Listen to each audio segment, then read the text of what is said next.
We are back. Are we live? There we Okay, go. we are live on YouTube. We're live on Twitch. We're live on Twitter. It's your boy G along with Alec. Another great episode of 6300. Appreciate everybody for tuning in. A lot of fun stuff going on today. We got NFL honors going on right now. We have the Kobe statue being unveiled. NBA trade deadline just passed. A lot of stuff we want to get to and address it all. Before we get into it, Alec, your birthday just passed. Happy birthday to you, bro. How's everything Appreciate it. going? You had a good day? How you feeling? Appreciate it. Yeah, it was a great day. Turned 27. Got an early birthday present from Drake a couple days before though. But a new meaning to the Big Is the What tour for sure. For sure. I was not expecting that when I saw Drake leak. What are we doing? What are we doing? Yo, what? When I woke up that morning and saw Drake leak, I thought, "Ooh, we got some new music out of nowhere," and it was not what I expected. I'll tell you that. But jeez, bro, I did not think that's where you were going. You told me ahead of time you were getting to. I was not expecting that. My God, but geez, come on, bro. Definitely wild stuff. I guess to another. No, I'm never doing that. I'm not doing that. But anyways, before we get into it, follow us on LA Sports Report. We're gonna cut that first part off. We won't see that. That's a live stream exclusive. Make sure you catch our live streams as we get going. But yeah, a lot of fun stuff coming to LA Sports Report. Excited for all things on the way. Continue to bring good content to you guys each week, and looking forward to what's going to be going on next. So yeah, fun start to our weeks. A lot of fun stuff going on. I guess to our unveiling that we wanted to see, Kobe's statue just got revealed today. This is not a joke, but you really messed me up, bro. What's going on? Kobe statue. That's a great transition. That's a great transition. Kobe statue got unveiled today. One of three they announced, saying that there'll be one of him individually. There'll be one of him alongside Gigi, and I forgot what they said the third one was going to be. I missed that.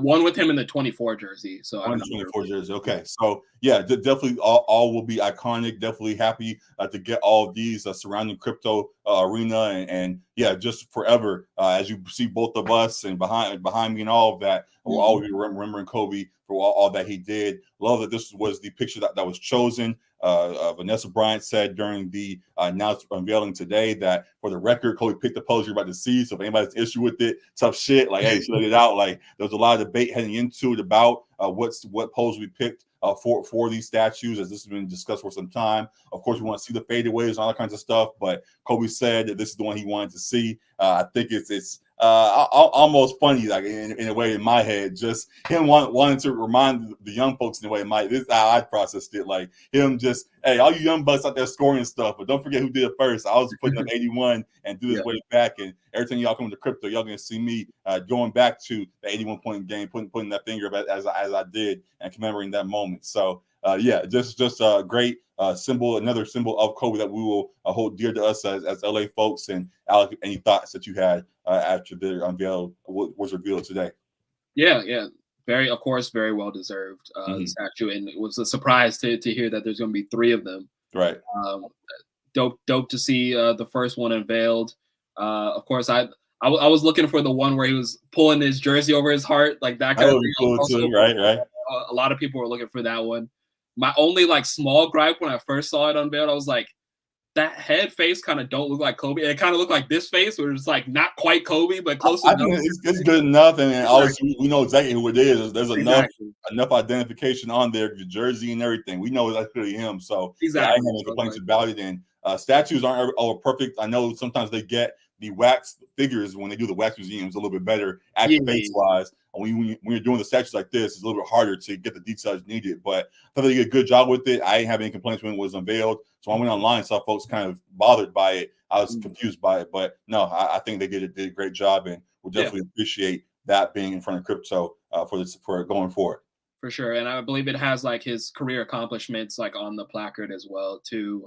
Maybe it's not on that picture, but it has the 20 seasons with the Lakers, the games he played there, the All-Stars, all the career accolades are listed there too. But yeah, it'd be cool to see what they do as far as the statue with him and Gianna, and then him in the 24 jersey. Definitely, as arguably, I think in our eyes, he is the greatest Laker in Laker history. Right. Definitely well deserved to have a statue, but 3 is more than welcome as well. So. Absolutely. So excited to see what is next with him and how they're going to continue to reveal those to us. Any thought on what you would want the other 24 statue to be? Or any moment that comes to mind in 24?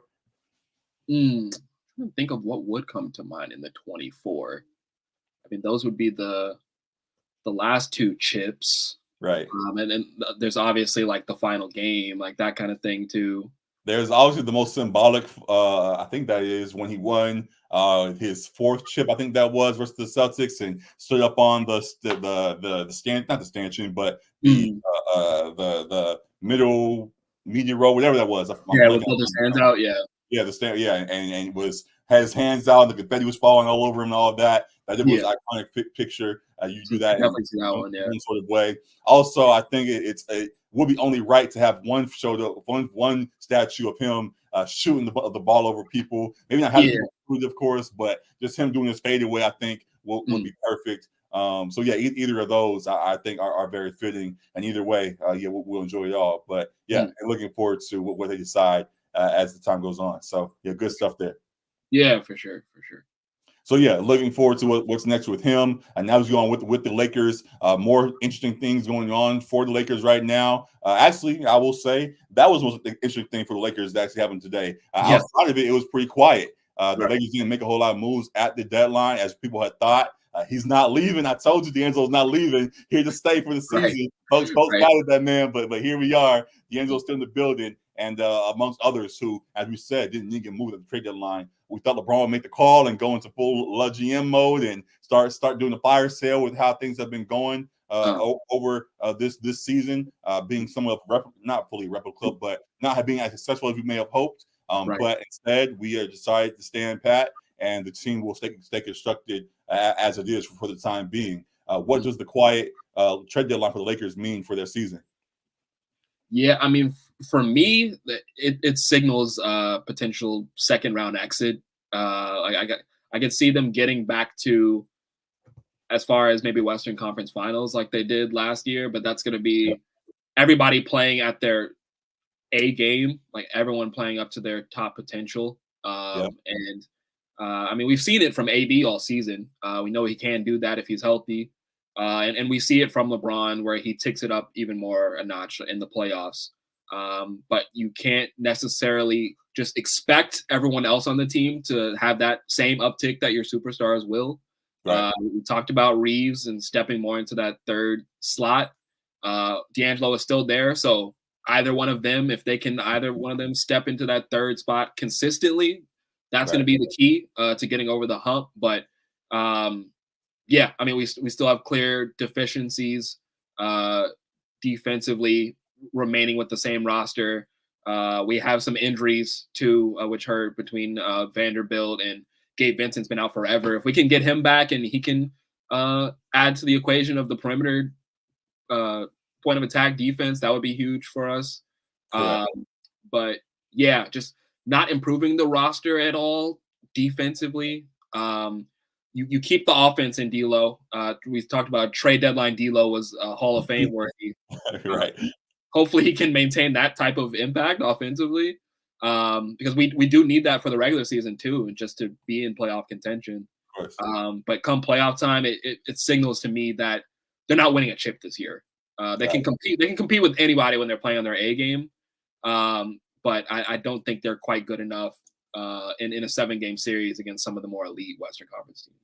I won't take too much time with that because I do agree. I guess the next step would then be if that is the case, how should LeBron be feeling post deadline with the team not making moves? We saw that he may have gotten complacent in the last couple of weeks and had tweets and things about the time running out and all kinds of stuff he may have been alluding to, which as he does didn't fully address. But do you think that LeBron's how you feel? How should LeBron feel after the deadline with us being quiet as we were? Yeah. I mean, they're on a 3-game win streak, and context matters in that. Like the third game was the Hornets. First game was Celtics without Porzingis, but still hey, man, still a great win. Respect Brandon Miller, man. He's nice. He had a great game. The Lakers made him into a superstar that game too. But he had a great game. Bridges had a great game. But yeah, Celtics without Porzingis, but obviously without LeBron and AD, so that was still a great win. And then the Knicks without Randall and OG and a couple of guys, pretty much Brunson holding down the fort, but still good road wins. I think they came out to like 4-2 on that road trip or something like that. So that was good to see, and I'm sure that was more of a positive for LeBron and the Stars. And D'Lo's trade deadline performances was a positive for the Lakers to see, and probably why they were more comfortable just holding and not dishing out one of their guys for a piece that maybe doesn't get them a title. But if you're LeBron, that championship window is closing with your age, regardless of you still playing at an MVP level at your old age. Like, you are still getting another year older. So that window, maybe it's not closing as fast as we thought, but it is closing regardless. So I'm sure he has to feel that the clock is ticking a little bit. And we got the murmurs of the Knicks and everything when they played New York and all that kind of thing. That's going to heat up come off season when he's deciding whether or not to come back to the Lakers after his player option is up. So yeah, I don't know to answer the question how LeBron is feeling. Maybe a little optimistic with how guys have been stepping up, but I don't know if he feels like he has enough this year. Yeah, he might feel, I don't want to say tired, but he might feel like it might get tough at the end of the season. We saw how things went at the end of last year and how he came out final games with the Nuggets swinging as best as he could, but just didn't have enough legs left to maintain for a whole game as he once did. It seems that this roster seems to be putting him in the same situation. I'm sure he's going to be taking his time throughout the rest of this regular season to make sure he has the energy needed to make sure he can make a run, because he still believes he's a championship level player. He shows at times that he definitely can be, and this roster hasn't quite matched his energy, though we do show things in spurts. We haven't put together a long enough season to really show that we can be contenders as we hoped. So yeah, it's going to be tough for us as we get down the line. AD is going to be AD that he's been all year long, as we've been praising him for. He's going to have to maintain that through the rest of this run. And the guys are going to have to fall in line. So I guess adding in what you said about him having the option this summer and things, I did think because of that, though I was happy that he's staying and all kinds of stuff, I thought we were going to see a move for D'Angelo or somebody, them try to swing for the fences just to say, hey, LeBron, you're still our guy. We fully believe in you. When LeBron's in the building, the time is always now. And we have to commit for the time being. This is our window with him here. So I thought they'd make a big push for somebody, but instead did the opposite. I'm sure there was some communication across the board about that. So if LeBron seems okay with the roster that we have, then so be it. But it's going to definitely put a little bit of weight on his shoulders as time goes along. So we'll definitely be locked in for the rest of this stretch, and hopefully we can keep things up as we are up and down so far this season. Yeah. Did you have another question about the Lakers, or was that kind of like your last? That was the main thing, I guess. Well, sticking roster wise, the one question I did want to ask you, I'm excited for your answer. Is Dinwiddie the answer? Good grief. There wasn't a whole lot of movement, Laker-wise, as we said, very quiet for us, but there were moves made across the rest of the NBA, and we'll talk about more of the trade deadline moves later on. But one that was noticeable, at least Laker-wise, was that Dinwiddie was traded and then waived by the Nets. He was traded by the Nets to the Raptors, and the Raptors waived him. So he, from that, becomes one of the top waiver wire additions potentially over the next couple of days. And people have him listed as the target for the Lakers. Would he be a solution for us, or just another guy on the roster? Yeah, the Raptors waived him before he could get that $1.5 million bonus. So nah, not around here, partner. We are not doing that. Yeah, I mean, obviously, like I've had my jokes about Dinwiddie or Din Shitty, as Kuzma coined him last year in their mano-a-mano beef. But I mean, like he's a decent role player. People have said, like, I guess why not like add a guy if he's like at a minimum salary, add a guy who is going to be marginally better defensively than D'Lo is, and can still provide you some offense and playmaking. I guess. I mean, like if it's at a low salary like that, sure. Right. I don't think it hurts to have him on the team. I don't think it necessarily makes them take much of a jump at all. Right. But like I wouldn't be mad at the addition, especially because like Gabe Vincent has been out for so long and, right. and will still be out for a while. So getting a more sure like backup point guard right now isn't a bad thing. Right. I don't think it's much of a needle mover, really. Yeah. Yeah, the question is, as we've been discussing, is the playoffs. So we see what the roster is and will he get playoff minutes. I don't think, yet again, he gets a lot of playoff minutes. I don't think JHS gets minutes right now, playoff-wise. Gabe Vincent is up in the air if he gets back at all. We don't know what he looks like in a Lakers uniform yet. Yeah. Kendrick Nunn 2.0, man. Yeah, pretty much. So with that being the case, yeah, I think he could come in and provide some minutes for us that could be beneficial. But being the second option that we debated about a year ago, whatever that was, yeah, I think those days I have passed him. So yeah, we'll see what is up in is possible if he does join the roster. And yeah, that really is. I really don't see any other additions that have been discussed for us to be made right now. So it is what it is. Yeah, I don't know. I mean, we'll talk about the Clippers and PJ Tucker's frustrations. I don't know, like that. Yeah. Those are the kind of guys that are going to be like out there, you know, like in terms of buyout market. If they let him, if they don't want him, they don't want to buy him out. But guys like that are like kind of the guys that are going to be options. It's like it's going to be older vets on deals for the most part. So yeah, I don't know that there is a whole lot of opportunity for the Lakers to get a whole lot better in the buyout market come playoff time too. So.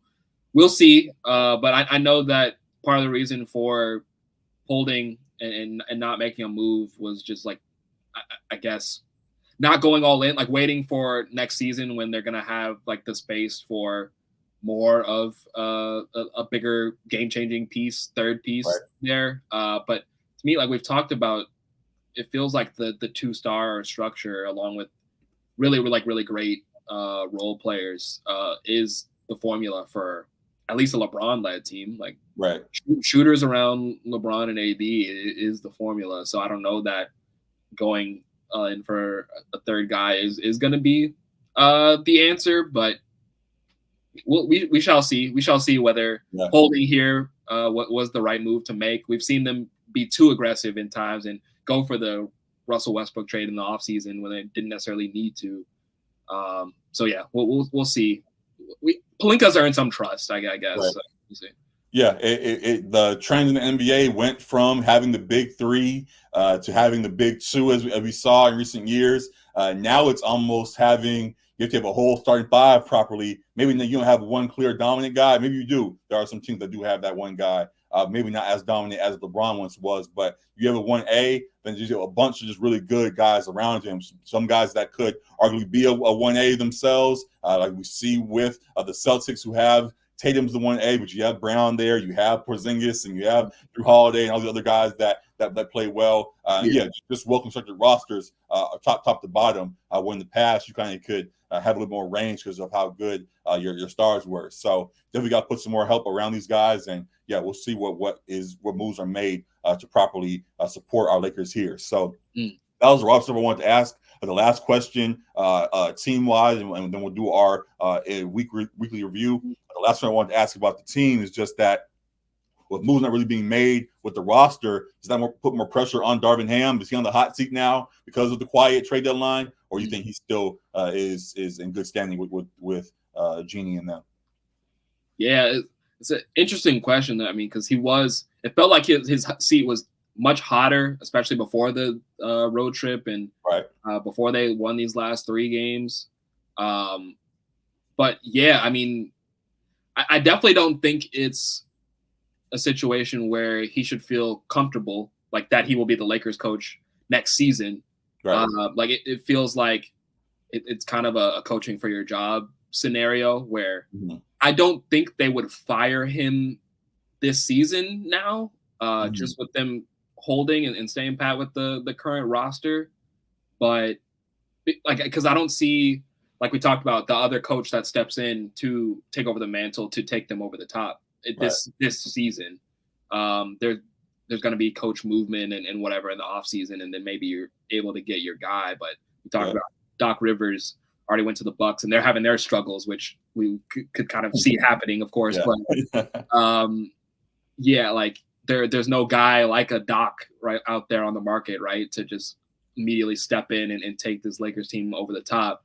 No. And you didn't get talent that's going to shift the whole trajectory of the season either. So no, it feels like with them holding, they're going to ride it out this season with Darvin.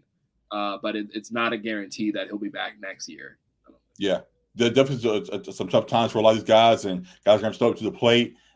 This question came to mind, and it's a flip of everything we just talked about. But I'll ask it: is there any chance, with how quiet they were, that low key that the team they put their best foot forward? They tried to make trade potentially because there were rumblings of moves are being made. Is there any chance that low key that they kind of washed their hands of the season? Like, we tried our best already. We're going to let this thing just run out. And then our goal really is next year, as you kind of pointed to, with the restructuring that we could be going on. Can we potentially see them kind of not fall apart, but just not make a run as we may have hoped the rest of the way from here?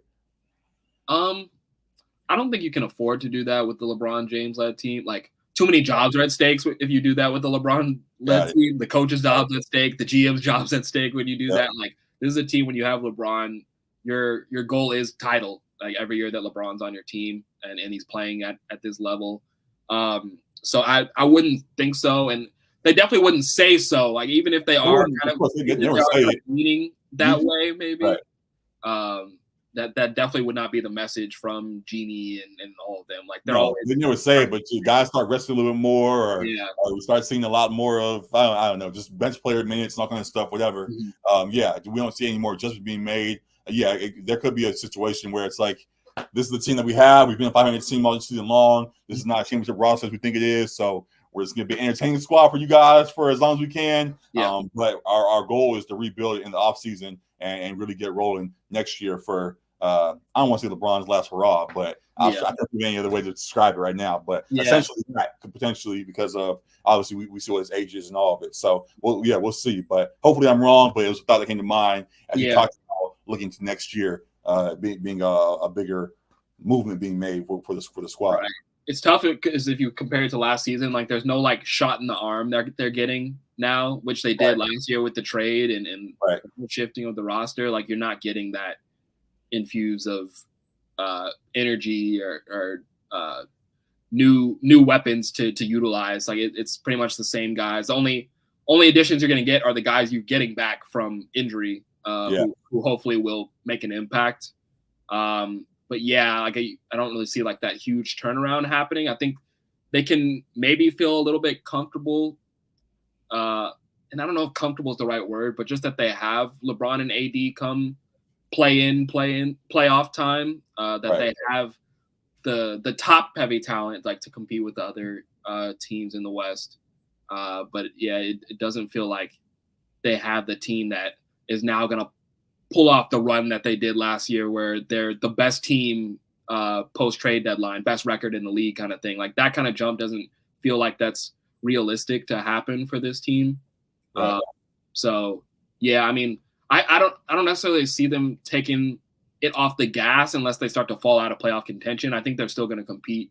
I mean, that kind of question, as far as kind of just counting the season as a wash, I think that comes more when it's, I don't know, 10 games left in the season and it's looking like you're maybe out of it kind of thing. But we will remember this question because it came to mind, and if things, knock on wood, somehow go left, we'll be at this moment like, hey, we saw the trade line, they didn't make any moves, and maybe that's been a sign that this is what it was going to be. So again, hopefully we're wrong, and we are looking optimistically through the rest of the season, and excited for what is next. To that point, as we close with the Lakers, looking at their schedule tonight, from the last week before we even get to tonight. The only game that they played since we last talked was the Hornets one. The Hornets one was the one since we last talked, and they handled business. But going from there, the weekend review, as we do, when we get this pulled up for you guys, by this time next week, they'll have played. The Lakers will have played the Nuggets, who they play tonight at 7. We should be still on in a couple of minutes, of course. So we'll give more updates as the show goes along. The Pelicans tomorrow, the Pistons on Tuesday, the Jazz on Wednesday, the Warriors on Thursday. That's a while. That's after the All-Star break. That's, okay. I was gonna say that's dang. I was reading the days and got lost. Okay, so I'll have played the Nuggets, Pelicans, Pistons, and Jazz before the All-Star break. So this time next week, how will the Lakers be looking? 2-2, most likely. Like we said, like this is a 500 basketball team. Pretty much the way they've been playing. That they should take care of business with the Pistons and the Jazz. Pelicans very winnable game. Nuggets, like you can win that game, but the Nuggets are a better team right now. Right. So I would say the Nuggets and Pelicans probably beat them. So you probably go 2-2. Pelicans just had a good win against the Clippers too. That surprised me last night. I don't think either team made trades between the Lakers and Nuggets tonight. So this could be a good little litmus test for us during this part of the season to be like, all right, this is the team that we have. We're going up against the top tier team. How do we fare against them, even though just a 1-1 compared to a 7-game series? Excuse me. So, looking forward to how things play out tonight. The Pelicans are no joke right now. Brandon Ingram's got hot in recent games, so it should be a good game for sure. I still will lean with us, but 2-2 sounds about right, just with us being as we've been. So we'll stay tuned for it all. We'll provide updates tonight as the game goes along, and definitely will be interesting to see how things go as we head into the All-Star break. So a lot of good stuff with the Lakers we just discussed. Any last word on them you want to add in? Yeah, I guess just to the point of like not really having the shot in the arm of a roster reconstruction. Yeah.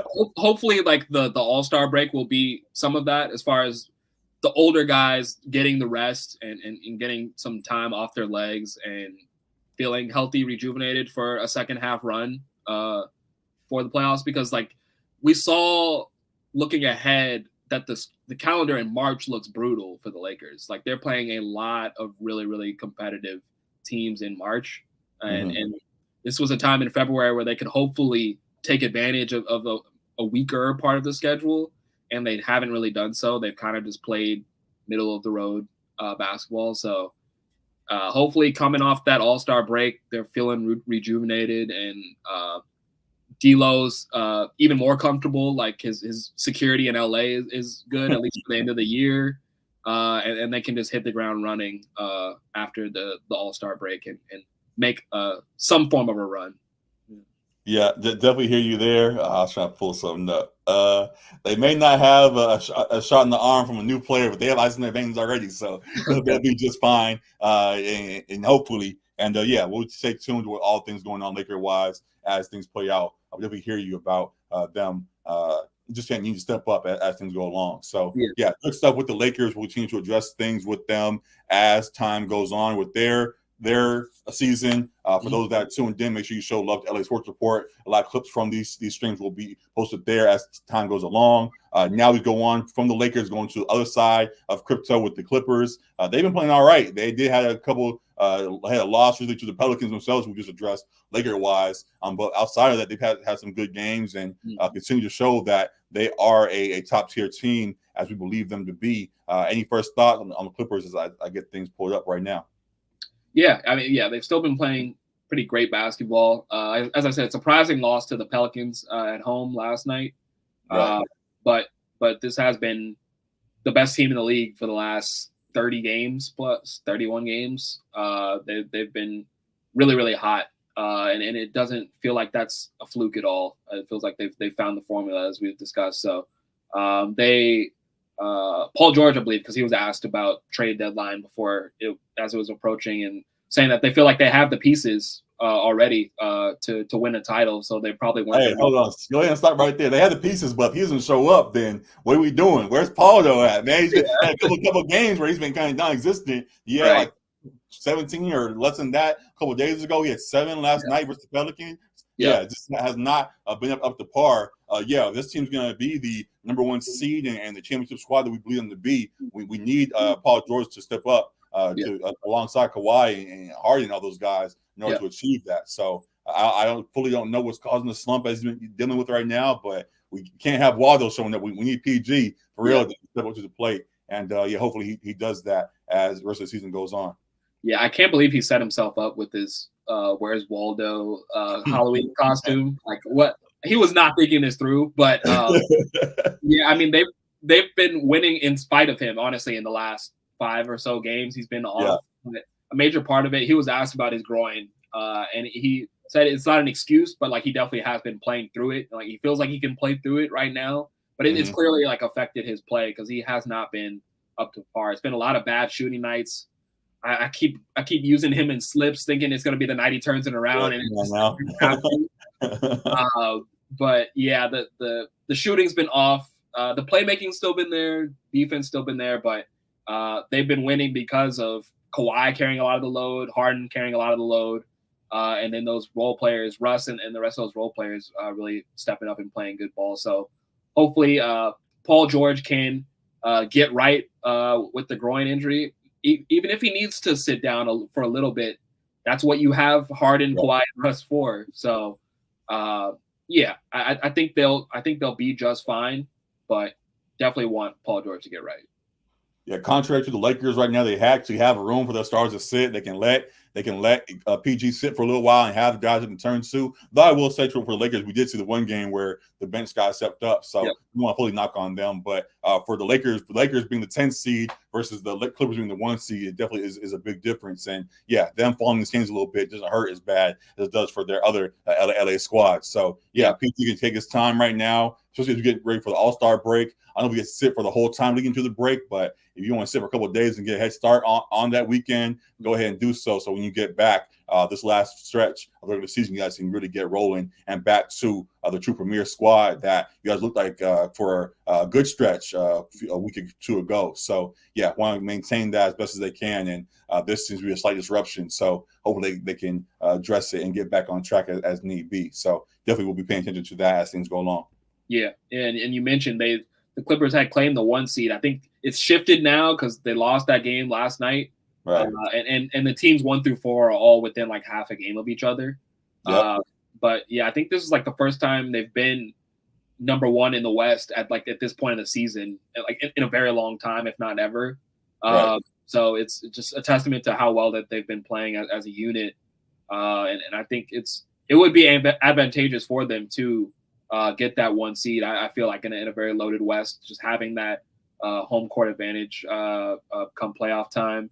Obviously, it's not the same as when they're going to be in the Intuit Dome and have their what's their wall called? I forget what it's called, but oh my gosh, blanked it. We talked about it last time. I think it's called a wall, right? No, am I tripping? It might just be the wall. I forget, but it's always a plus to be on your home floor and not be in that away arena come playoff time. So I think it would be advantageous for them to try to lock up that top seed in the West come playoff time. Yeah, they have a good situation with the roster right now where everybody kind of knows their role for the most part, and things are going well, and they continue to build that up as they head into All-Star weekend, as you pointed out. There is one guy that's kind of trying to find his way still. PJ Tucker has been honestly forgot he was there. But yeah, folks kind of forgot he was there, and he's been a little bit quiet and voices frustration. I think this is a real post that we saw today where he said all this stuff is an effing joke. My apologies for the language there. But yeah, he's been real disgruntled recently with his lack of a role in LA. Do you think they can improve on his role here, or you think they should just waive him and let him find a spot elsewhere? Yeah, I mean, it's a little bit surprising that he hasn't had more of a role just coming off of teams where like the Bucks, where like he had a significant prominent role while he wasn't impacting the game from the scoring side, he was defensively. But I think you can't really say too much if you're PJ Tucker. Like, I understand wanting to play. Like, you're always going to want to compete as a player. But they're winning games. Like, they're playing really, really good basketball. This is like the same argument I was having for the Russ stands out there that are, like, complaining about Russ not playing enough minutes. Like, they've had the best record in the league for a couple months now. Like, so the formula is clearly working for the Clippers to where they don't feel like they need to change up the rotation and have PJ Tucker playing more minutes. They're getting impactful minutes from guys like Amir Coffey and at times like Kobe Brown and Terrence Mann and that kind of thing. So they've Ty Lue has found his rotation, and he's been pretty consistent with it, and they've been winning pretty consistently with it. So I don't really see a room there for PJ Tucker to be inserted in there, barring injury. Right. So I understand his frustration, like if he wants to play, of wanting out and wanting to go somewhere where his talents will be utilized. But it sounds like the Clippers don't want to buy him out. So that's right. It's an odd thing because on one side you kind of respect it, like, hey, this guy really wants to hoop and wants to go out there and do his thing, and this guy wants to really get out there and compete and be a piece and all of that. While we understand it, on the other side, it's like on the serious side, it's like, yo, if you chill out for right now, playoff time, they might find a bigger role for you. We saw, for example, years ago how we had one series where we used Dwight Howard for the Lakers a whole lot. And the next year we didn't use them. Sometimes the matchups just line up, and though right now, early season, you should get more run. You are, which is going to kind of be my joking side. You're also 38 right now, low key. Right, so 39, I think. Yeah, so 38, 39. So go ahead and save your legs right now, and then you can go and play when you're most needed. So on the serious side, we respect it and all of that, and hopefully he sees a bigger picture, and down the line, he'll be more of a contribution. But on the funny side, slightly, it's like, bro, you just cast them checks. And it's a team that legitimately can win a title this year. You're changing your squad. I don't mean that as hate at all, but it's like, hey, you want an LA squad now that's finally found its footing. You're the one seed in the West right now. Yeah, you could go somewhere else and play, but why wouldn't you want to be on a championship squad as you are? I think he already has a ring, if I'm not mistaken. But to add another ring potentially to the trophy case should be an appealing thing. So a little bit confused by it, but I guess respect his desire to want to be out there. So we'll see if he gets what he wants as time goes along in LA or elsewhere. Yeah. He was on a Bucks squad, wasn't he? Or no? That was my thought. Yeah, I think so. Yeah, I thought he had one ring at this point. 2021. So yeah. Yeah. So yeah, he got a ring, and while adding another one should be an appeal. Like I said, if he wants more playing time elsewhere, then so be it. And a team like the Lakers could be a fit potentially, as we can use more playable pieces down the line, and he seems to be a guy that should contribute. So I don't know. Hey man, hope for the best for you. I think seems like it'll be a win-win for you either way. You stay there and chill out, and you potentially get a ring, or you go somewhere else and get the playing time that you wanted. So it's tough right now. It can't work out in your favor either way. I will say, if I'm the Clippers organization, I don't want any negativity to kind of fester and like enter into this locker room at all either, too. Right. So like, I'm sure it's a financial decision as far as not buying him out. Right. But if it comes to a point where like it becomes a bit toxic, him at the end of the bench, like upset with his role and not seeping into the locker room, like they're at a point where they're humming as a unit, and they're all like, the chemistry seems great. As you said, everybody kind of understands their role and is playing it really well. So if you got like negative energy that's now seeping into the locker room because the guy doesn't want to be there or wants to play more, I might consider just granting that wish. Like, he is a vet. He's been in this league a long time, just granting him that wish and buying him out, instead of letting it become a toxic situation. Definitely so. Just surprising. Usually you don't hear this go on from vets of this nature. Like, he's been around and been a respected vet for some time. Going to be disgruntled to this extent, and he's posting IG stuff and all kinds of doing all the antics to potentially get his way out of the situation that could be very beneficial for both sides. It's tough to see, but we know the full inner workings about what's going on there. So again, if there's some other levels too that we're missing, then our apologies. But yeah, from the fan view, it's just a little bit of a head scratcher, and hope for the best for them as things go along. And yeah, again, to your point about the Clippers that we were talking about, hope that they can keep the locker room as positive as it can be as the season goes along, as they seem like they're in shape to really make a deep run. So yeah, keep our eye on it for sure. For sure. So the last thing with them, as we did with the Lakers, we'll give a look at their schedule. About this time next week, they'll have played the Pistons on Saturday, the Wolves on Monday, the Warriors on Wednesday, and that will lead them into the All-Star break. So their next 3 games are as I noted. So by this time next week, oh, my bad, I thought I had pulled up. This time next week, my fault, how will the Clippers be looking in the standings? Yeah. See very, very winnable games on there. I think I would say probably another Jay Knight masterclass. He had 37 the other day. Who was that? Jaden Ivey at 37 for the Pistons. Yeah, Ivy did have a good game. Beat your Kings, right? Yeah, my bad. I shouldn't have said that. But yeah, so I think probably 3-1, and then the next 4. They can win all of them, but Timberwolves and Thunder are those teams that they're going to be fighting for the first seed in the West. But I think they beat the Warriors. I think they beat the Pistons, and probably split between T-Wolves and Thunder. Yeah. Got it. Yeah, that sounds about right. Though we said with the Lakers are a 500 team, the Clippers have been much better than that. So potentially could be a sweep, but they have at times, like you already see on this picture, have lost to the Pelicans in games of that nature. It's possible that the Timberwolves catch them as well. So yeah, I think they get at least 2 of them, and 3 is very possible with how things have been going. So keep an eye on all of that.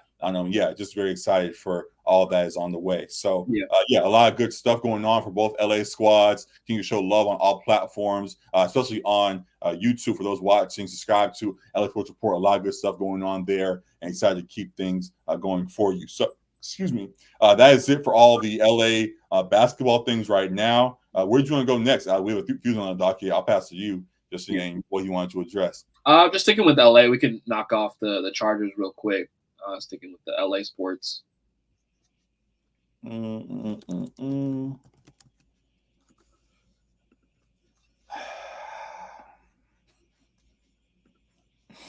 man back. Hold on. As I do this, for one, we'll give a quick. Also, a lot of stuff going on today. We said NBA trade deadline. The Kobe reveals going on today. There's games going on today. Also, in the midst of it all, NBA Honors is happening right now. I have Adam Schefter's feed pulled up as he's announcing awards.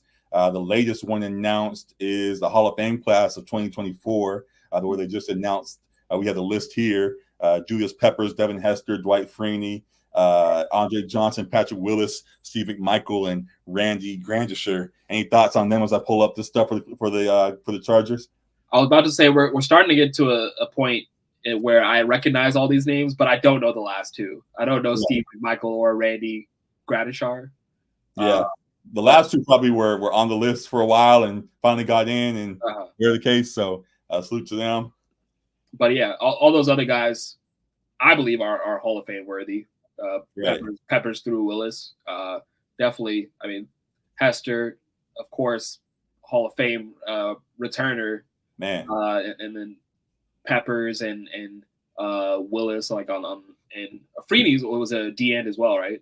Yep. Yeah, so all of them on the defensive end were game wreckers, and then Andre Johnson, of course, elite wide receiver when he was in the game. So yeah, well deserved. Well deserved for all of them. Salute to them for getting in. Definitely, they are guys who, I now fully remember watching their whole careers and being fans of it and supporting. And now to have them in the Hall of Fame, it makes you start to feel the age a little bit. I'm not almost saying it was an old head yet, but you start seeing this and you're like, dang, I remember when I was a kid watching these guys play a game. So salute to them. Someone who's been big on all platforms and stuff recently, alongside Shannon Sharp, have been Chad Johnson and Ocho Cinco with a nightcap show, and he has not gotten in the Hall of Fame yet. You think he should be in there or not? Ocho should definitely get in my opinion. I mean, maybe that's a partial bias just because he's such a likable character as well too. But he was a great wide receiver, and he's well respected by the NFL greats and too, just as far as his crisp route running and his ability to get separation, and he had very productive years in Cincinnati. Of course, but beyond that, just him as a figure and as a name, with both names, Chad Johnson and then Ocho Cinco, as he is now, he definitely feels like a Hall of Fame level player and likeness, I guess, for the NFL to have in there. He seemed like he was somewhat of a trailblazer every step of the way. Just in his personality, and even calling him Ocho Cinco to begin with, changing the name and being that so a persona. Yeah. where in the NFL, really getting into branding and things, he felt like he had a grasp on that before a lot of folks, and took advantage of it as best as he could. Also, again, just being the crisp route runner that he is, which is today how important having fast feet is, and being able to separate from guys and trash talking and all of that. Oh, yeah. On the field. He was doing that. While there were obviously guys before him as well. Sure. As we enter into the newer eras of the NFL, he definitely paved the way for the guys that are in the league now. So yeah, I think that should be acknowledged in the highest level. And then now we see what he's doing transitioning wise after his career too, being a positive figure. Though he was viewed somewhat as a knucklehead, how you want to describe him on the field, he has now translated that into a very fun and entertaining media personality who I'm sure many other guys are going to follow in the footsteps as we're in the era of the podcast era, as people joke about with athletes and all of that. So yeah, he should be acknowledged for what he continues to do. I know the NFL has him already involved in stuff. He does like the Madden stuff and jokes with that at times, and some NFL speeches and things I see him do publicly. And I'm sure there's more stuff behind the scenes he does too. So this was his involvement across the league. I think he should be in there, and hopefully he gets in soon. So we'll be supporting that as his name continues to pop up. So good stuff on that front. As we now come back to LA and what's going on with our squads. The latest news is that Greg Roman has been hired by the Chargers to join Jim Harbaugh's staff and be our new OC. We also hired another coordinator as well, and my apologies, I'm blanking on that. Some of the news just broke today. As you mentioned, a lot of stuff has been going on. But yeah, Jim Harbaugh filling out his staff. Greg Roman, notably, is the bigger name added as the OC here. I'll go ahead and go first as I've been talking. I talked the last week or 2 weeks ago just about being cautious about adding Greg Roman into the building as a scarred Ravens fan, admittedly, seeing what he did with our Ravens last, and also just seeing what he did in just his past couple of tenures. He was Ravens. Before that, he was with the Niners, as you saw, and while those were successful in many ways, the style of play seems very different than what the Chargers squad is lining itself up to be.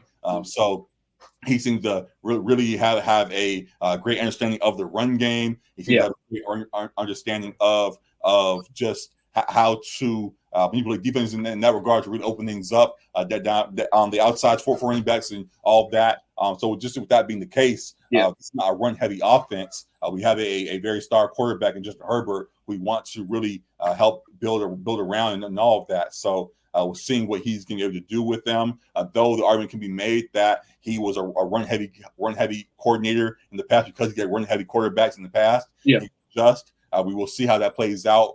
Just from what we've seen so far, Ravens fans can attest, as I've been noting. Even still, when the passing game was a thing for the Ravens, we tried to open things up. It seemed like things were very misconstrued by players and things. Guys were running into each other, or they were very tight routes, and guys were always next to each other or going along the field, and things were not as open for Lamar to make passes as he would have liked, which led to some of the running games that he had just as a means to get away because the passing was not where it needed to be. So yeah, we'll see what Greg Roman can cook up for this Chargers squad, and yeah, very interested to see how that plays out. So any thoughts on Greg Roman being hired as the coordinator here?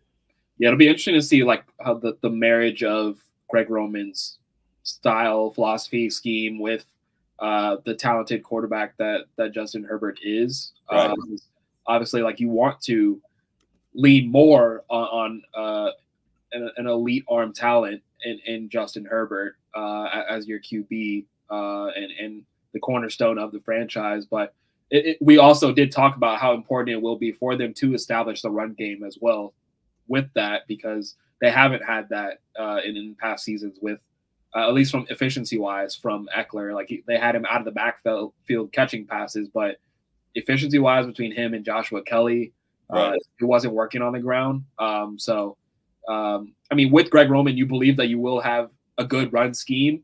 It's just great run scheme. I actually, real quick, I just typed in Greg Roman stats real quick just to see, and there's a chart, and I can't quite see who it is by. My apologies, but it's just a breakdown of his last 10 years. And you can see that here it says rushing attempts and rushing yards. He's usually a top 3, top 4, top whatever in rushing yards, rushing attempts. And he's bottom of the league every year for passing attempts and passing yards. So that definitely has to flip. He had a quick tenure with the Bills as well, between the Ravens and the Niners. I think that was right before Josh Allen got there. So even still, having a squad over there that you were still able to be top 1 and 2 rushing yards, whatever, but bottom of the league passing wise, it makes it.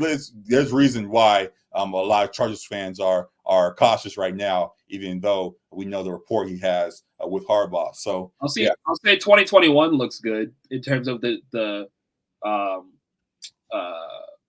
what's the word, like I'm blanking on the word, but like the distribution of like pass and running like attempts that season. I believe that's the year when Lamar got hurt like halfway through, right? I believe that's the year in 2021. That sounds about right. Yeah. But if you get a distribution like that looks more feasible. That also is the one anomaly, and we see he went right back to where it was the year after. Right. So as much as I do see that, I was going to point out myself, it's hard to really give credit to that and believe that's what he can be when there's so many other years surrounding it, even the year right after where it fell back to what he does. So yeah. I will say that year turned into what Hundley and Duvernay and Prochet and some of those guys I don't know, created players out there on the Ravens offense. But yeah, I mean, it'll be interesting because he has, for the most part, played with not running but quarterbacks that were dual threat in terms of Kaepernick's and Lamar's. I believe there were other guys in there. Like I don't know, I'm not sure if he was there with because who was the quarterback that got hurt that enabled for Kaepernick to step in? Alex Smith. Yeah, I thought it was Alex Smith. Yeah. So like I'm sure he's had guys that were more pocket style QBs as well, but we haven't seen it in a while. So it'll be interesting to see that marriage with Justin Herbert being as talented of a thrower that he is and as much of a game changer potentially that people see he can be. Right. Hopefully he can still open up the offense passing wise while also bringing a better brand of run scheme to the team as well. Yeah, definitely. Again, as we pointed out, just even with Harbaugh by himself, just the mentality he has when he was going to bring a toughness to the squad, and empowering that run game, definitely open things up for the pass game and make things better for us. So if that was what the plan is, then all for it. And again, looking forward to see what they cook up. I was trying to think of all the other names that were going on. There's been, like I said, a lot of news going on. Jesse Minter also is the name that brought as the DC coming from Michigan alongside Harbaugh. Went through interviews with other guys, and Jesse Minter appeared to be the top guy.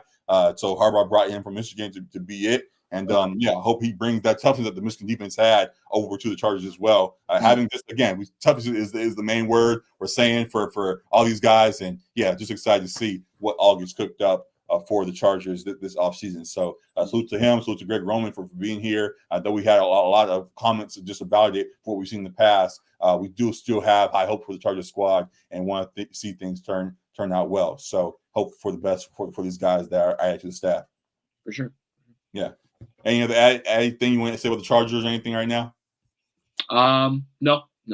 Cool. So that is it. Chargers wise, we'll have more discussion about that as the offseason goes along. Plenty of moves will be made. Things kind of in the recent years have started to move fast NFL wise. You go from the Super Bowl, which we'll talk about later on, into the draft, and then offseason seems to be pretty entertaining as moves are made and things. And then we're quickly back to the Hall of Fame game and stuff like that. And then the season started, and here we are. So won't be quiet for too long, and there'll be stuff to talk about for the Chargers all offseason as we get ready for a fun rebuild going forward. So appreciate everybody for tuning into this part of the show. Again, for those that are watching on YouTube, make sure to subscribe to LA Sports Report. Appreciate all the love being shown there. We're going to continue to bring you guys great content each week, and excited for what's next. So good stuff with the Chargers. In regards to the Rams, what we're talking on the topic of NFL things. My apologies. I'll pull this back up. What I was going to pull up was we had a lot of discussion just about award races and stuff going on recently. We talked about the Hall of Fame and all of that. Let me refresh this one more time and see what else is new. Awards going on. We hoped and had our fingers crossed about potentially Puka Nacua winning Rookie of the Year instead of CJ Stroud. Are you fine with that choice? As other awards also being announced, I'll get to. But your thoughts about Puka falling short in Rookie of the Year race? Yeah, as we said, I think both guys are well deserving. Like, would have been cool to see maybe like a co-offensive Rookie of the Year there, but Right. definitely well deserved from CJ helping to take that team from 3 wins to 10 wins and a playoff berth and a playoff win. So yeah, well deserved.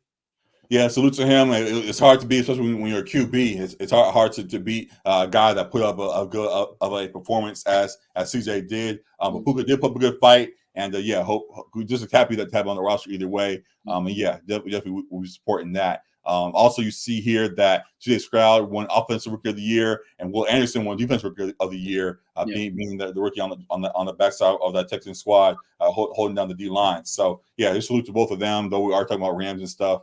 The Texans had rookies that came in and made an impact immediately and carried them to the playoffs, as we saw, and have impressive performances. So, salute to that regard. Above that, you see Stefanski won Coach of the Year. There were talks about potentially McVay being in that type of discussion, a couple other guys being in there. How do you feel about Stefanski being the one to do it? Yeah, there could have been a lot of well-deserving ones. You mentioned both those guys, and then Dan Campbell as well. Yeah. And then there was a couple guys that could have been deserving, but I think Stefanski, with going through 4 different QBs and then eventually pulling Joe Flacco off the couch and getting good performances from him and getting to the playoffs, I think it was definitely well deserved. So many of the guys went down, and their stars technically went down between Deshaun and Nick Chubb. Chubb went down early, and they still found Ford and Kareem Hunt and all those guys. So yeah. So yeah, I think it was well deserved there for Stefanski. Yeah, salute to him. Definitely there were arguments to be made about McVay because this team was not supposed to be nearly as good as it was, and he definitely put on a coaching masterclass this season, and salute to him for that. Some other guys did. They had good arguments. I will say I'm not surprised, but it did seem like they were trying to push the narrative a bit, or not the narrative, but agendas were being in place for Dan Campbell to win the award. Like, it seemed like he had a lot of support, and he won a lot of folks over during this season. But Stefanski, with the work that he did with the rotation of guys that were in and out of the lineup, had to be acknowledged. So salute to him for getting the job done in that regard. Those are it right now for the awards being announced. These are live reactions for you. Other things that be going on, MVP and things. There's one more. I would say there's one more, and it can transition into the Super Bowl talk. But Christian McCaffrey won Offensive Player of the Year. Oh, I didn't see it. I was trying to give you, like I said, live reactions. I didn't see it. Pulled up. I missed it. Yeah. Oh, there it is. So yeah, McCaffrey won Offensive Player of the Year.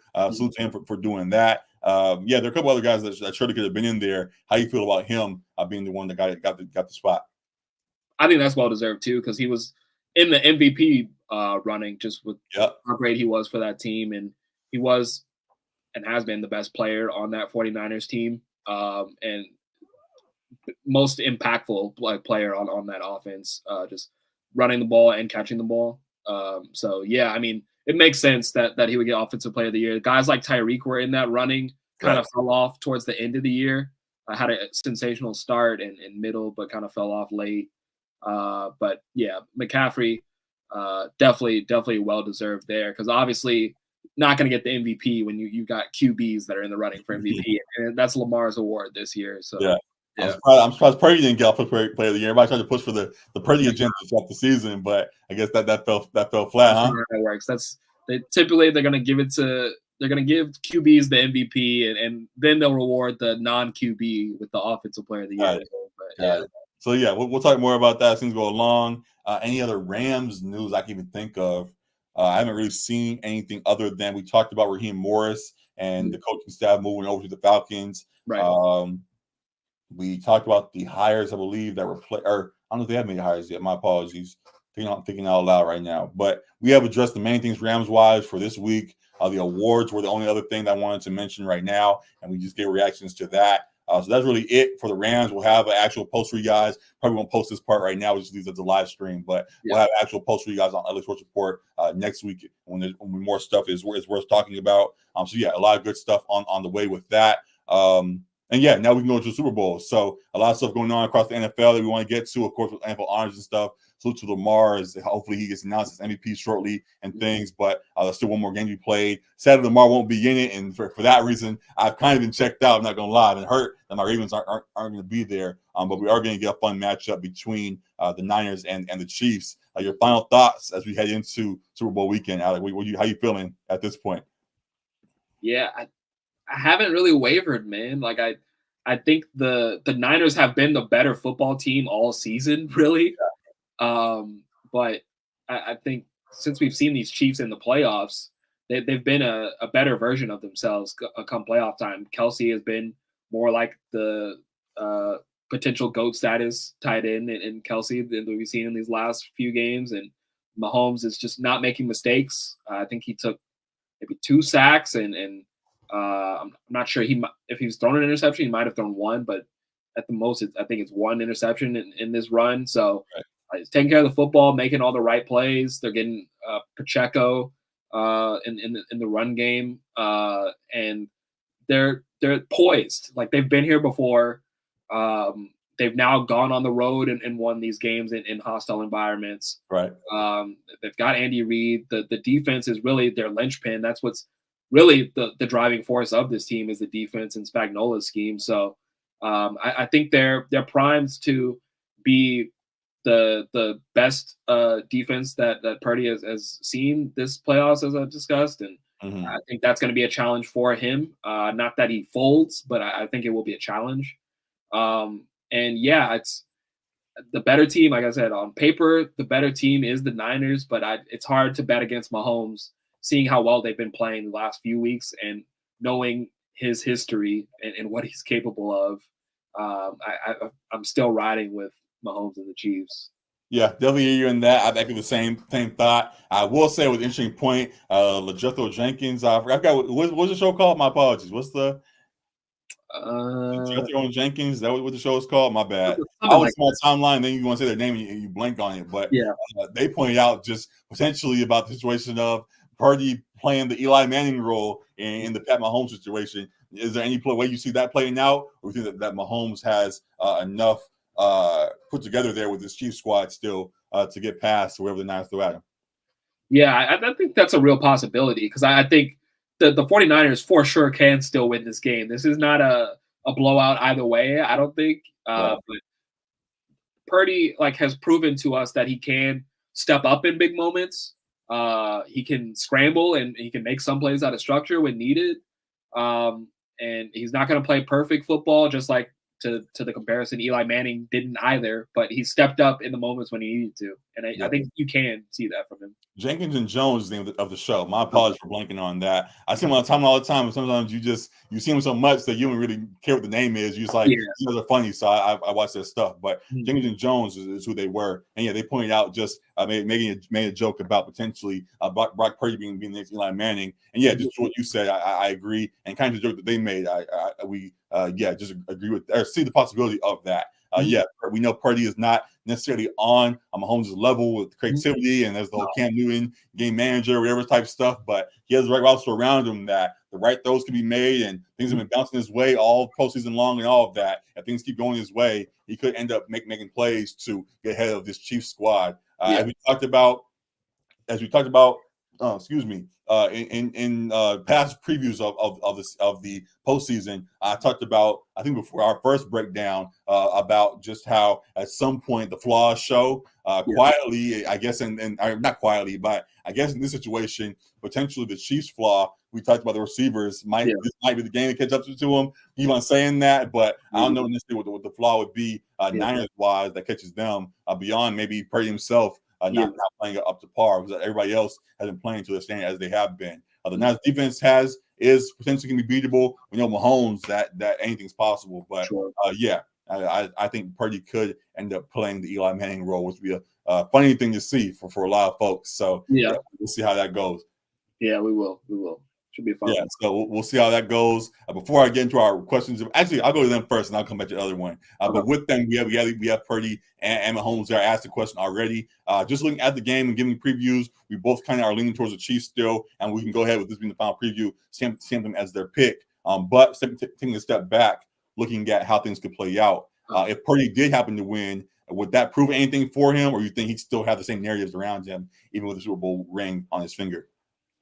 Yeah, like I feel kind of similarly to how I said last week, where I feel like however you feel about Purdy right now is still kind of how you're gonna feel, because people are gonna discredit him if he wins and say he had a stacked team, he had Debo, he had Ayuk, he had McCaffrey. Like the only way they can't do that is if like he just throws for a whole lot of air yards, and it's not Sure. like those. Sure. It's not a dump off that's carried for a long carry for a touchdown, that kind of thing. Like he has some truly spectacular moments Right. in the game, then he can kind of quiet some of that criticism. But I think if he has a good game and his playmakers are making plays, the people that don't believe in him are not going to suddenly believe in him now.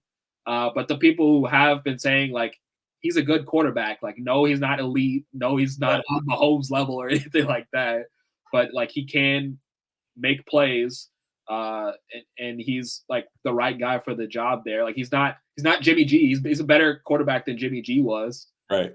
He's not solely a game manager, like that is a part of who he is, but he can make the requisite plays when you need him to. So I think it's gonna fall somewhere in the middle, because you're gonna have the people that aren't gonna credit him no matter what, and you're gonna have the people that are supporting him no matter what. So I think you gotta say, but to you, what did he have anything else to prove? To me, no, not. I feel like we kind of know who he is at this point. He still can get better. Like this is still only his second year in the league. Right. He's 24. He's the last pick in the draft. Like this is kind of unheard of. Like when he first was inserted into the lineup, I don't think anyone can honestly say they thought the Niners would just keep rolling with Brock Purdy stepping into QB. And they've gone to seemingly new heights with Purdy as QB, honestly. So that's a credit to him stepping in as that Mr. Irrelevant and just chugging along. Obviously, it's a credit to Shanahan and the system as well, but no one expected this out of the last pick in the draft, stepping into this role. So for me, I think this is kind of who he is. He's a game manager that can make game-winning plays, like when asked to do so. Real quick, sorry to interrupt this, but to break this up real quick, we talked about NFL Orange and a lot of the awards being announced and all things coming out, and everything that's been coming out so far seemed like it's been as planned. The one that was a little bit debatable was Comeback Player of the Year, and folks were having their talks about it, and a lot of folks said that DeMar was going to be given that because of his comeback. They actually gave it to Joe Flacco. Hey, let's go! That's a good dub, Joe. It was a tough way to go out in the playoffs because they got smoked. I mean, he did have a great comeback, like comeback from the couch, and he football. So I just don't get the hate for it's like what you want him to do. Like he can't overcame damn near death. It seemed like like just being on the field. Sometimes you come back and just being alive and he went with his life afterwards, it would have been just cool. But the fact that he was able to get out on the field in any capacity, like he wasn't any kind of star player, respectfully, I thought was deserving of it. So for him to choose Joe instead, I guess the Disney run, as folks were saying, is over. But so salute for him, and hope that he chooses to have a great career. But Joe winning is a surprise. I wanted to point that out real quick as you were going there. The fake punt handoff might have hurt DeMar Hamlin. Might have ruined it. They tried to put the moment too hard and it backfired and lost it. So be it. But again, salute to Joe and salute to DeMar and all those that were in the race. Matt Stafford, I think, was in that conversation as well. He was, sad that he fell short. But salute to Joe for doing that. But that's what we were saying.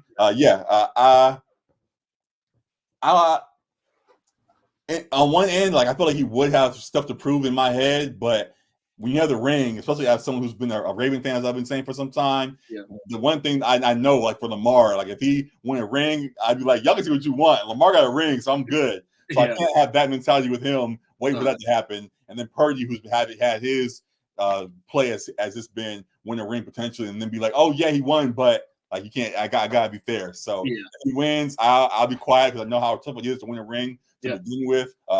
We see, obviously, I wasn't going to be myself, but we see how tough it is. I play Madden a lot, but we see how tough it is to win a ring. And yes, him getting that award, regardless of the team around him, would silence the naysayers, as we've been saying this year. So at least for me, so I'll give him this credit where it's due if he gets the job done for sure. To be respectable coming against the Chiefs of all teams too, like coming against Mahomes and the Chiefs and Andy Reid, like that would be even more of a feather in his cap if he is able to win that game. Obviously, he wouldn't be doing it alone, but winning the game regardless, that you would have to at least give some credit to the man for that. Exactly. Yeah. So yeah, we'll see how that plays out. On the flip side, Mahomes is here yet again. Would this be Mahomes' most impressive Super Bowl run if he got the job done? I think so. Like people have been asking, the naysayers been asking, can he win games on the road in the playoffs? Like he's had the home field advantage pretty much every time, and they went in 2 hostile environments on the road in Buffalo. Who Buffalo was saying he's never played us in our house and all that kind of stuff, and then went ahead and got beat. And then in a tough environment in Baltimore, they had to get through Justin Tucker and things in the pregame warmups. But after that, it was smooth sailing, and they took care of business on the road in Baltimore's house. So, yeah, I think it is, if not the most impressive, it's one of the more impressive Super Bowl runs that he's had, and he's now already had 4 runs to the Super Bowl and potentially get his 3rd ring. I think it would be the most impressive if they cap it off with the 3rd ring against a team that they're favored to lose against in the 49ers. Yeah. Oh yeah, we've been saying this can't be the year all season long, and he kept finding ways. I said it. I said it in one moment, and then backtracked, and then it was on it, just in the sense of we can't doubt the man until we see it happen. And I had that thought, and then I backtracked because receivers were playing bad, and then it ended up being true. You can't doubt the man until we see the flaw actually play out. And he continues to find ways to win games, and him and Kelsey are an all-time great duo. And yeah, we can't doubt this man until that final whistle blows. So salute to him for what he does. I think this would be the most impressive run because of how much doubt there was this season. Every time somebody threw any kind of doubt his way with any questions, as you pointed out, he has overcame them. This seems like it will be his biggest task, and I think he's up for it as we both have him picked to win the game there. So salute to him for what he has done.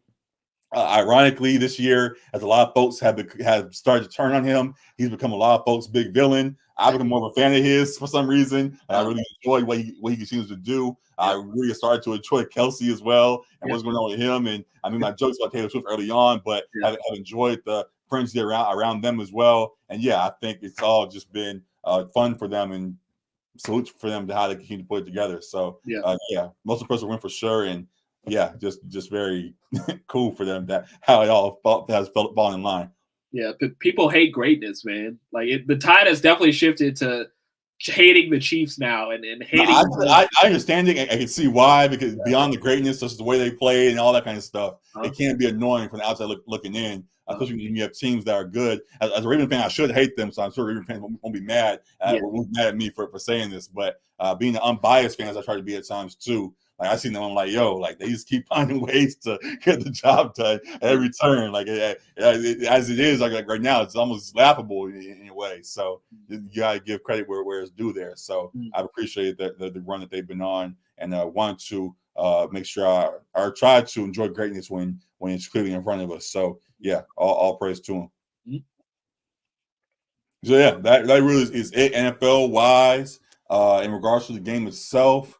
Do you have any in-depth predictions you want to give about the game? You want about the score or anything like that, or you want to just leave it as it is? Score, I forget when I last looked. I think it was around like 47 or so was the total. The implied total. You got any picks laid out for the game already set out? Not yet. I got a couple dollars left in Prize Picks, so I'll probably throw a slip in. All right. I ain't been on Prize Picks in a few months. I'll admit. I've been quiet on Prize Picks for a while. G's Juniors will be back at some point, but for right now I'm laying low. But I might put something together for this game just with how intense it'll be. So we shall see. It's fun to have some action going during the Super Bowl. You know, that's the last game of the season, so why not? Yeah. But yeah, as far as score prediction, I do think it's a tight game. and the Chiefs haven't been putting up big numbers. They've been doing enough to get the job done. Right. I would say something like 24-21, something like that. Chiefs. I know like a lot of people are betting on the Chiefs, which is making it feel like is this like the too easy of a bet? Because obviously the Niners are favorites, or most people are going to take the teaser and going for the Chiefs. But it feels like how can Mahomes be an underdog like in the Super Bowl? Right, you can't keep doing this. Have you not learned our lesson? But yeah, like if I was betting strictly on the game, I would bet the Chiefs money line and Chiefs to cover and all that. So yeah, I would say 24-21 Chiefs. Somewhere there, around there sounds right. I guess I'll go ahead and give a score too. I'll say somewhere around the 27. I guess I'll add 3 more points on there, 27-24. I don't know. Something like that does sound about right with how both these teams play. I do think the Chiefs are the ones that stay ahead in that. At the end, do we see a Kelsey Swift proposal, or you think they won't lean too hard into that, as folks have been speculating? Ooh, that would be. I feel like that would be kind of quick as far as proposal. Well, we know they can move quick at times, so it's possible. Let's not do that. Let's not. Hey, am I lying? Am I lying? I don't know if that's a they thing, but okay. I don't know if I see that. I don't know if I know some people claim like this is like all for the public. This is all for the money. It's a money grab and all that kind of thing. So maybe they go full Hollywood and proposal after, but it seems like they genuinely like each other and like genuinely like likes the family and everything, that kind of thing. So I don't know. I don't know if I see them rushing to that so quickly. Travis Kelce too kind of strikes me as more of a party boy, city boy kind of thing. Like obviously he is with Taylor, but like he likes to have fun. Men can change, Alec. Wait, what? What did you say? I said men can change. Men can change. Okay, this is true. This is true. But I don't know if he's ready to settle down full marriage commitment. Is he not settled down right now? I'm saying full marriage commitment. That's a whole other level of commitment, you know. Not saying that he's got some on the side, none of that. No allegations here. No allegations here. I don't know if the proposal happens at the end of the game. That feels like that's a big step. Got it. Do you buy into, though you dismissed it? There was a talk all last season after the Arian Foster joke about the scripts. There was a whole offseason talking about scripts. The NFL made a joke themselves about the script before the year. And it seemed like a script played out all season long to this moment. Do you buy into the script being a real thing at all? Do you think there are some things that are being manipulated to get some of the result that we're getting? Or you think this all is just natural and it's just pure coincidence? Got to put the tinfoil hat on for that. Go ahead for a moment. And do you think that it's a real thing at all? We heard that Taylor Swift has brought in $330+ million for the NFL and the Chiefs. So obviously that benefits the NFL to have that storyline of Kelsey and the Chiefs in the Super Bowl in the biggest game of the year and everything. Right. So that would lean into the script, like working in favor of the NFL for sure. Because in terms of the other guys that could have been here, like I don't know that Lamar is necessarily a fan favorite. He's a culture favorite, but a fan favorite. There's no bigger story than what we got instead. I think this is the biggest story for sure. Exactly. Like the other teams that were in it, I couldn't see. Like the Lions were a great story because they hadn't been there in so long, but that doesn't necessarily lead into the best narrative for. Yeah, a lot of folks don't really care for that. They're like, oh, whatever. Who's this Detroit squad? So it makes sense. If you were a believer in the scripts, that the Chiefs would make it back. Right. But the Niners not necessarily. I don't know that the Niners is necessarily the script, team to get there. But I don't know who would have been the script team in the NFC to get there. But it seemed like it would have been them in some regard. Well, I guess I'll say even beyond that. Man, I don't know if there's not. I don't know if there's not a full script. No, of course not. Of course not. How the game is played. Yeah. But obviously, we know that this is a business. We know that how important all the stuff is. So I do think, how do I say it? games are not scripted. I'm not trying to put the tinfoil hat on. Right. I do think that they push things hoping that it does play out that way. Yeah, So yeah. they push Kelsey and as they've been doing and things have been playing out, and they just hope that we can keep on catching this out as much as we can. And the fact that it played out, it's like, oh, we didn't plan it, but we're ready for it. We didn't plan it, but we're prepared for it. Taylor will probably perform in the Super Bowl next year or something like that. Even though she has been boycotting the last few years or whatever, she'll change her mind and not perform at it. And yeah, the timing of things just it played out perfectly. We all talking before this just about her tour in general. You then partner her with one of the biggest faces in the sport right now with Kelsey, which has all of his platforms all taking off, podcasts and stuff. And yeah, it just seemed like it was a perfect match, and they are both understand how to maneuver in the spotlight. So things work out in that regard. So yeah, it again, I don't think they actually planned it, but I think NFL prepares for stuff ahead of time. And when it works out, they're like, all right, let's just push the button and keep it rolling. So that's what's been going on. And kind of like you said, like with your being non-biased and not really being mad at the Chiefs run, like kind of more impressed by it. Like I'm not mad at Taylor Swift coverage either. Like they've been great.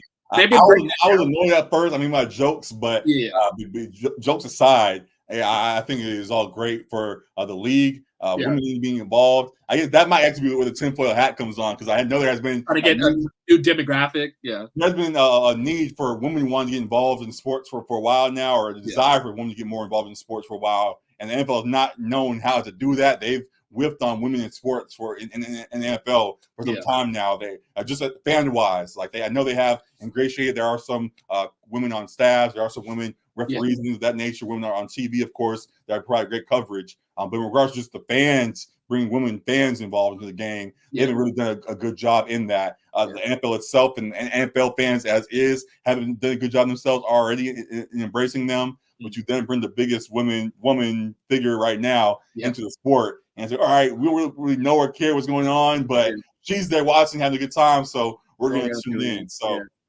I think that part, that there could be some tinfoil, but beyond it, I'm all for what they have going on there. For sure. Don't mind it at all. Yeah, great stuff for the league.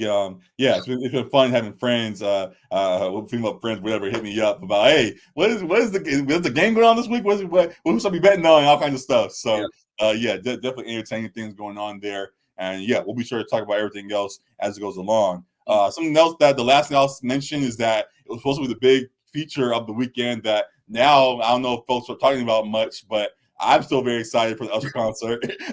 Everybody kind of forgot. You might be the only one.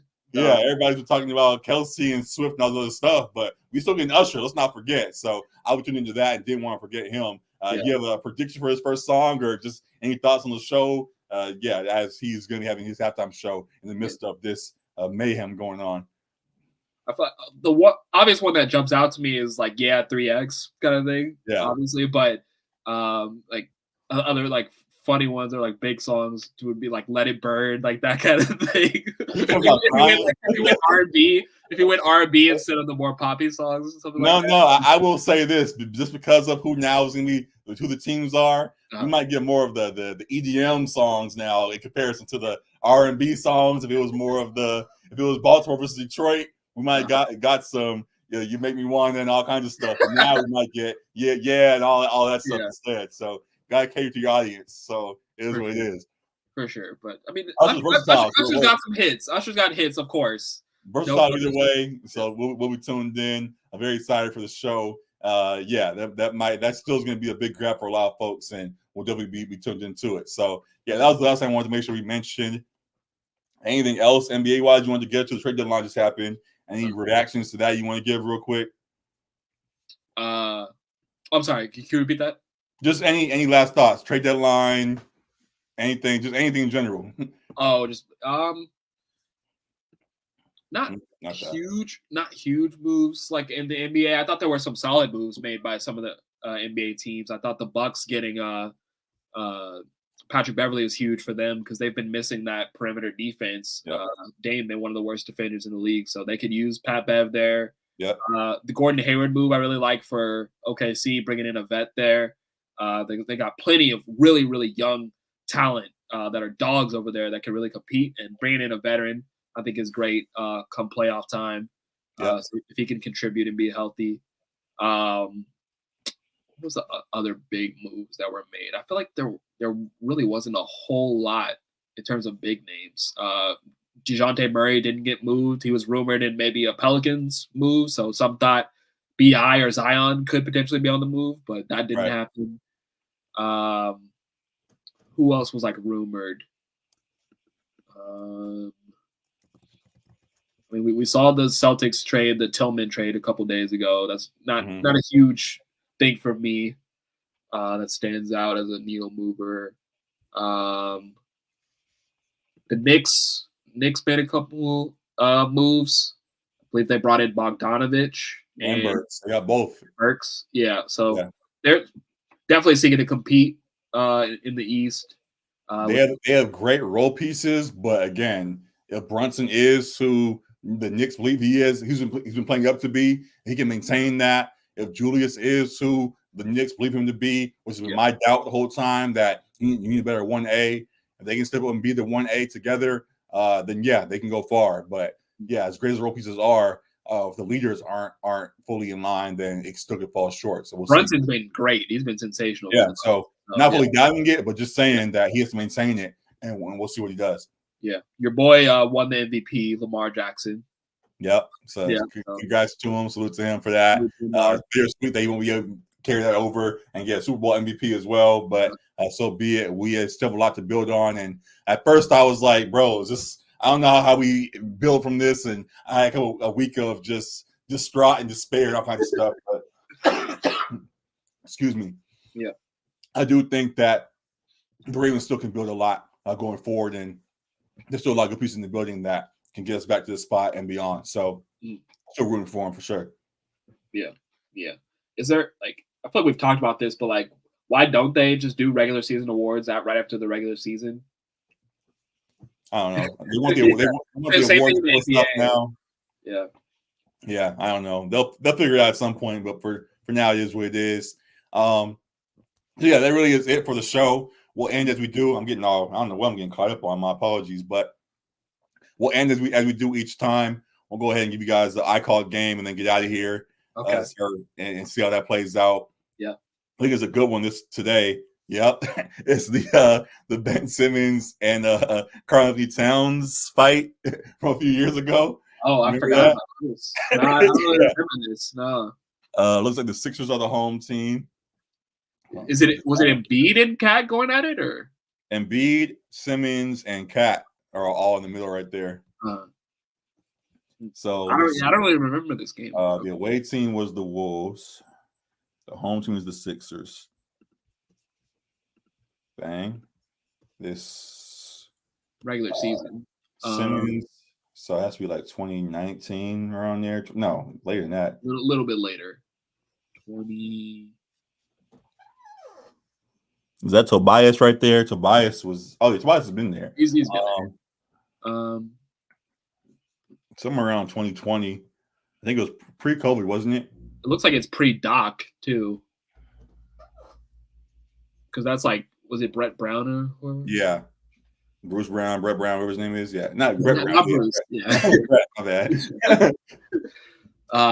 yeah, like 2019, 2020. Oh, excuse me. They call him?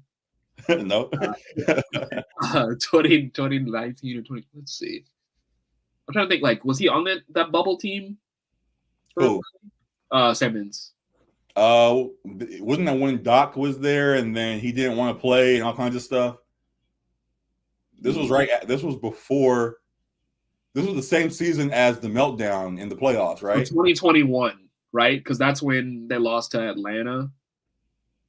No, 2020. 2019. Dang. Really? Okay. It was before the bubble. Yeah. Off by 1 year, 2019. Regular season game. The coaches. So the Wolves. Oh my God. The Wolves head coach. Was it Saunders? Like it was like the Saunders son? Ryan Saunders? Yeah. And then and Brett. I think that was who it was. Yeah. Bang. Okay, we got it. Yeah. Wonderful. Players. Damn, they were blowing them out in the third quarter too. Ben Simmons. Tobias. Tobias. Who else was over there at that time? Oh my God. Daniel House there. He might have been on the Rockets. Oh my God. I feel like I remember this team, but I can't. Markel was gone. No, I feel like Covington's been on a few teams. I don't think he was there. He was on the Wolves. They had a picture up. Oh, Covington was? Okay. Yeah. Yep. Carl. Was this the Pat Bev crying meme year? I think it was a little later, but you can still try him. No. Was D'Lo there at that time? D'Lo year, maybe. He might have still been with New York. No, he wasn't there either. Yeah. All right. Can we get any help from these pictures? That's Tobias. Oh, who's this dude? Oh my God, Kyle O'Quinn. Oh, is he? I don't know if he played though.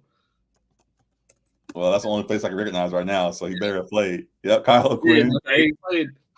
Who else is in there? Oh, it's not helping me at all. Towns. Oh, Wiggins. Okay.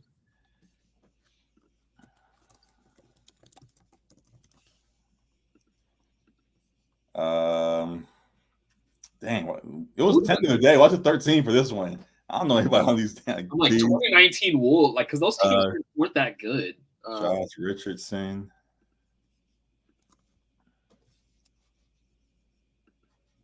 Was Tyus Jones on that? Possibly. Can't see who that is. These pictures do not help at all. Who's this right here? A white dude, maybe? Yeah, but I was trying to get some more info than that. Yeah, the pictures are not helping. Damn. Yeah, the pictures don't help whatsoever. So let's see. We got 8 right now, right? Was this a Jeff Teague year? Oh, maybe. Jeff Teague was there. Teague was there. My God. Who else was playing with Cat? Oh, was this maybe a Jimmy Butler year? Did I have that right here? Not there. No. Try it on Philly. Nope, not her either. Maybe it was out. 1, 2, 3, 4, 5, 6, 7, 8, 9. Oh, we're not that far, but still. Who else did Philly have? Because this is 2019, so this is like that run against the Raptors when they lost on that Kawhi shot. Who else was on that? Was it Markel? Who was their point guard? He definitely wasn't starting. Well, Simmons is the point guard. Okay, who was that starting 5? Simmons, it wasn't a no starting 5. It was like it wasn't Simmons, Richardson, Tobias, and Embiid. Who else was there?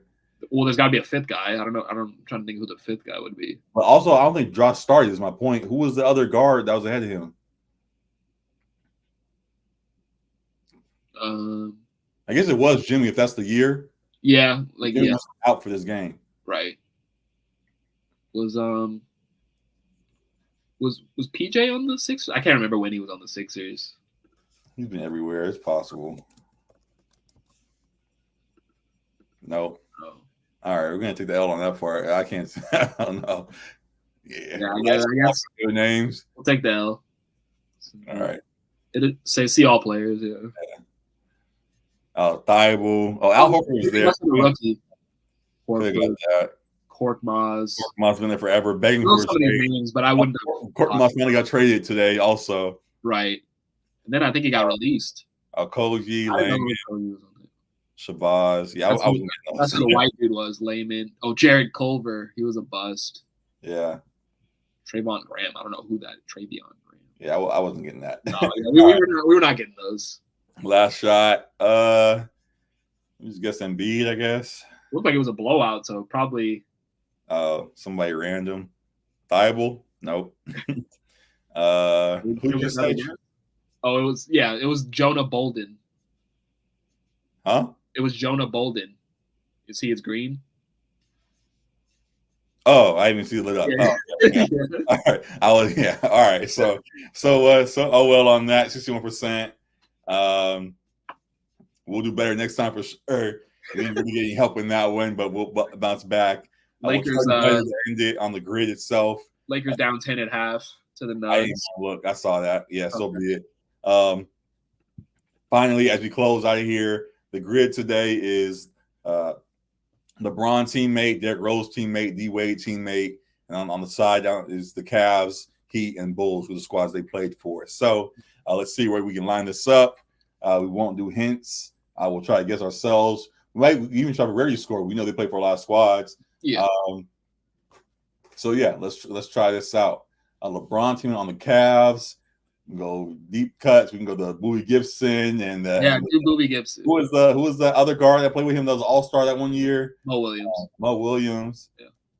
What's his real name? Gibson. What's his real name? Daniel, I think. Yeah. This one? Yeah. All right, there we go. Boobie. Derrick Rose on the Cavs was there with LeBron for a little while. Yeah. LeBron squad had K Love on that squad.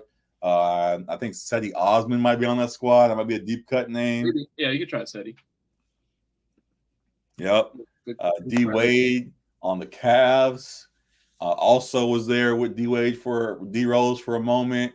Was Isaiah Thomas on that team too? That was he was on that trade team. Yeah. So there's Isaiah Thomas and there was the Jay Crowder and all those guys. I was asking my big name, but that's still 5% is good. 5%, yeah. We're under right around 5. I think we could do. LeBron teammate on the Heat, a deep cut name. There's the Norris Cole. Yeah, that's obvious. That's so obvious though, as you just said, but it might be 5% just in comparison to all the bigger names, the D Ways, the Kevin Loves, the Bosches, and folks like that. James Jones. I think Kyle Korver was there. Ray Allen was there. Who were the bigs there? We put Haslam. I think Korver was on the Heat. He was on the Bulls though. Haslam could go on one of these for sure.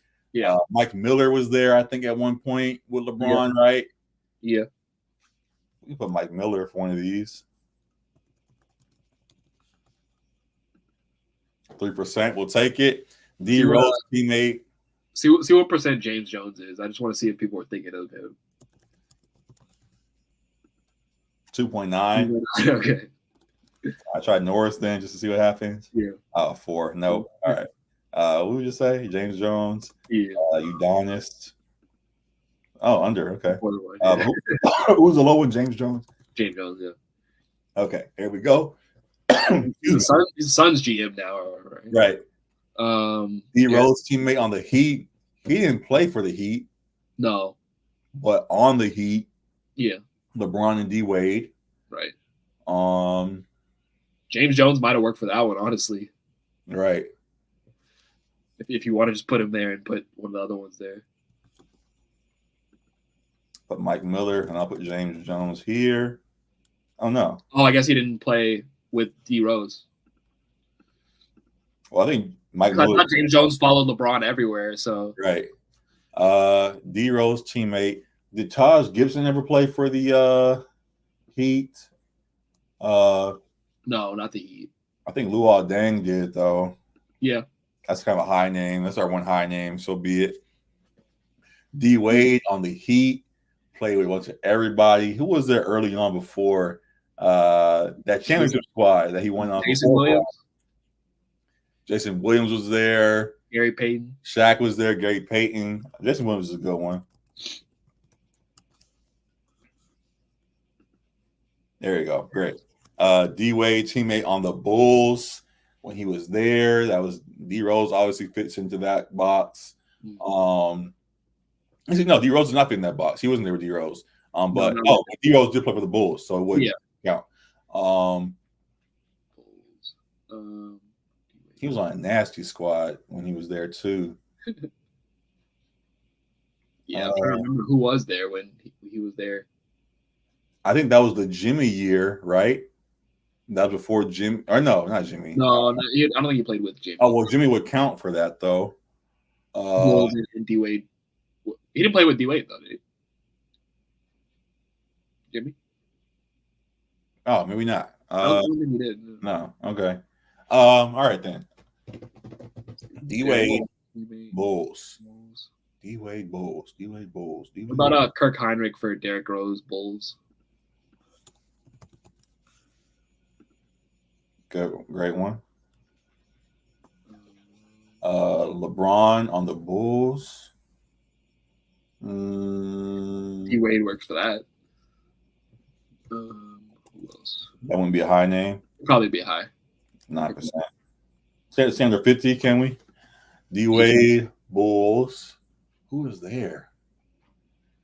Rondo wasn't there for that year, was he? Because I remember Rondo was on the Bulls, but I don't think they crossed paths. You did. Oh, okay.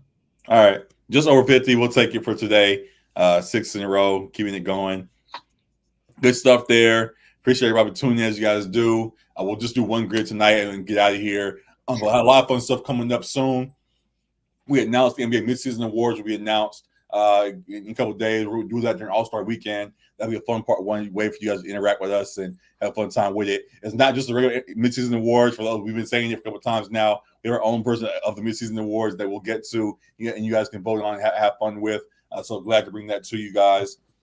There's a lot of good stuff that'll be on the way. I don't know where my voice went in the last part of the show, but my fault. I'll be proper as things go along. We might get a stream in potentially before the Super Bowl, but if not, we already gave our last Super Bowl previews for you guys and a lot of good stuff going on there. We'll be back on schedule next week. We'll try to get 2 episodes in for you guys as we head into All-Star Weekend and continue to bring good content to you. For those watching still, make sure you follow on LA Sports Report. Appreciate all the love there. And we'll see you guys in later on in the week, man. Appreciate y'all. And last words, Alec? No, man. No. All right, man. We out of here then. Appreciate it, man. See y'all later. Peace. Deuces. I'm about to go lay down.